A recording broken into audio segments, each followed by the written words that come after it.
My brother Ty had just moved out of our 2-bedroom apartment to be with his new girlfriend.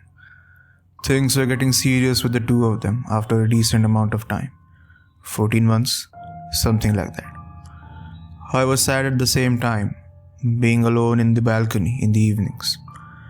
I'd probably lose the motivation to cook more, because cooking with friends and family is always better than doing it alone for me. I'd have to pinch pennies more while looking for a new roommate. But my landlord cut me a deal and reduced my rent by a third for 3 months. I was happy for him as well, but not everyone is close with their siblings, and my older brother is basically my best friend and role model. I knew it was good for him to get serious with Corina, but still. It was only 4 days since he'd left, and I felt like the loneliest soul on the planet. Hearing that I was the best man he knew at least once a week kept my self-worth intact. Except, I don't really think I am alone in my apartment anymore.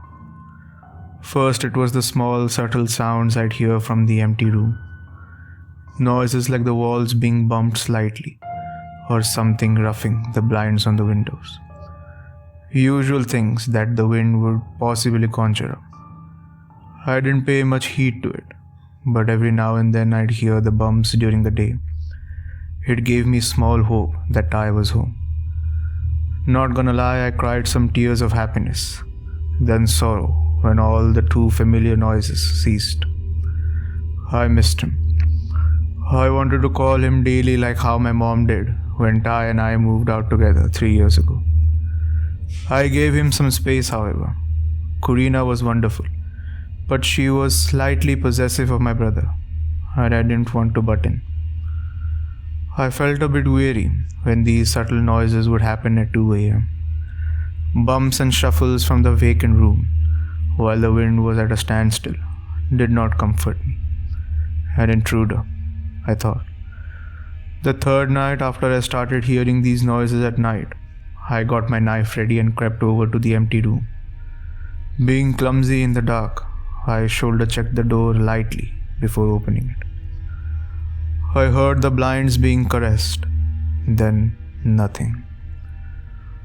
I swallowed my fear, and after 3 eternity-length seconds, I swung the door open.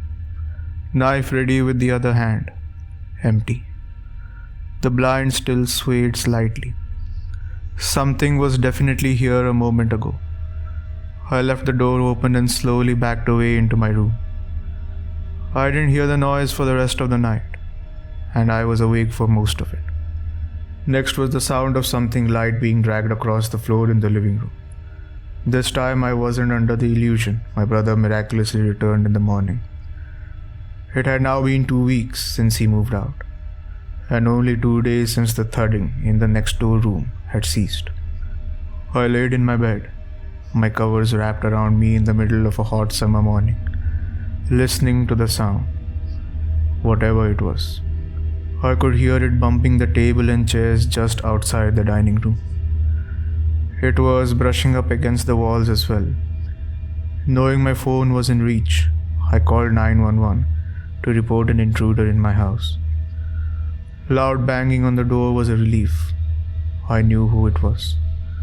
The police requested entry, and I yelled at them to come in as I refused to move. I knew my hiding spot, my room, was compromised by yelling, but the cops would apprehend whatever was breaking into my house. I felt somewhat safe. Strangely enough, I didn't hear them kicking down my door. Odd. I had locked it like I always did at night before bed. Boots on the ground echoed over the noises of the intruder, and soon enough, an officer came into my clustered mess of a room and began to question me. Not long after, the other officers came in and assured me whatever was in my apartment was out now. They didn't find anything. Given my mental state during the event, it didn't seem my call as a prank, so I got no warnings. Thank God. I wasn't satisfied with them not catching anyone or anything, but the noises I was hearing in my apartment began to dwindle down significantly. About a month after the strange occurrences that would silence themselves from time to time is when I had my breaking point with whatever was in my apartment. I had just come back from a party at my friend's place. I had stayed the night there. I had spent most of the day there as well, so it wasn't until the evening when I went back home. When I parked my car and began walking towards the foyer, I took a glance at my balcony. I immediately halted in my tracks, unable to process what I saw. There was a face pressed against the glass door that led to the balcony, only 3 floors up. It was easy to see from a distance. It was upside down. Based on how high up on the glass door it was either very tall or clinging to the ceiling. White wispy locks hung on each side of its face. Its skin was pale and thin enough I could nearly see the muscles and nerves through it. I screamed, in both fear and in anger at the entity in my home. Its reaction bothered me. It frowned. It looked as forlorn as I did every time I looked in the mirror, knowing I was alone in the place. I saw myself in this intruder, and for a moment I had a bit of courage. Whatever it was, maybe I could reason with it, and it would just leave me alone. As I got closer to the apartment, it retreated away from the window and deeper into my living room. I marched up the stairs and planned on doing what the cops couldn't, getting this thing to leave me alone. I didn't bother with the elevator like I normally did.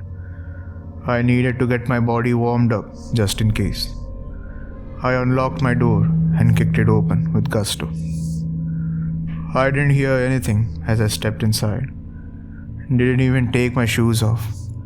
Closed the door behind me, but I didn't lock it. I inspected the glass. An odd slime where it was pressing against was still remaining there. Good to know the cops would have evidence this time if it came to it. I inspected the floors and ceilings. I saw little holes in the plaster above. It formed a pattern that looked like a small being with claws, nearly like a cat's. I grabbed my cleaver from the knife block, going bigger and badder, and tracked the holes in the ceiling. They led me to the empty room. Dust had begun coating the floor and windows.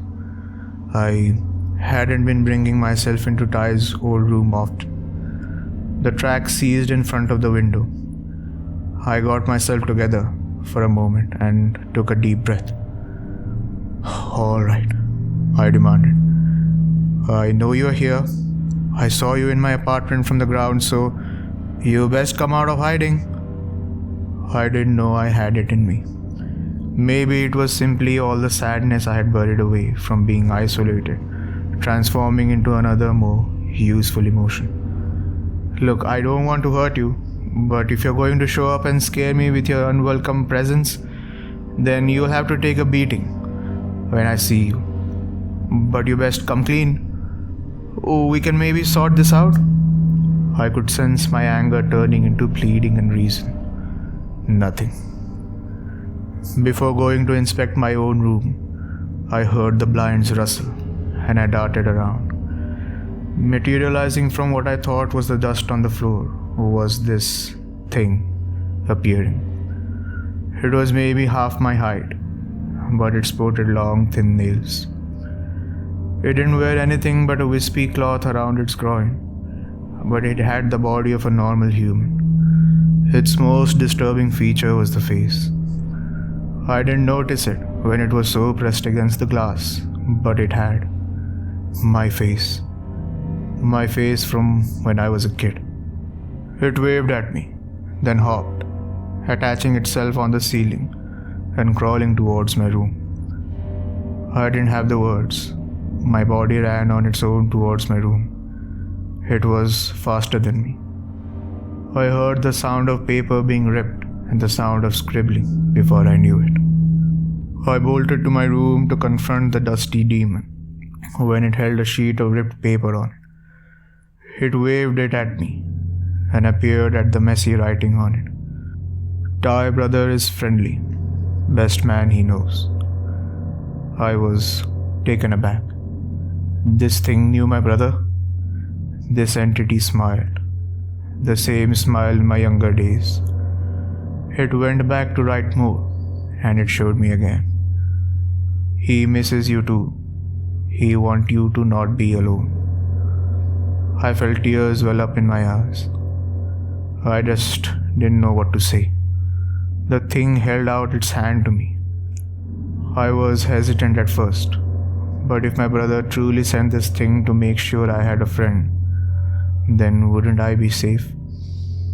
I shook its hand, and it smiled, before dispersing back into dust. The dust particles drifted towards the empty room. Sorry, its room. Even the dust from the handshakes blew off my hand. I wiped my tears away and enjoyed a quiet night of sleep. I'm not sure what I'm to say to Ty next time I call him. I'm sure he'd give me an explanation. Very odd choice to keep me company, but it's the sentiment that counts. It's been 5 days since I saw that thing. I want to name it. I have evidence it's in the place still. It picks up all the dust in the house.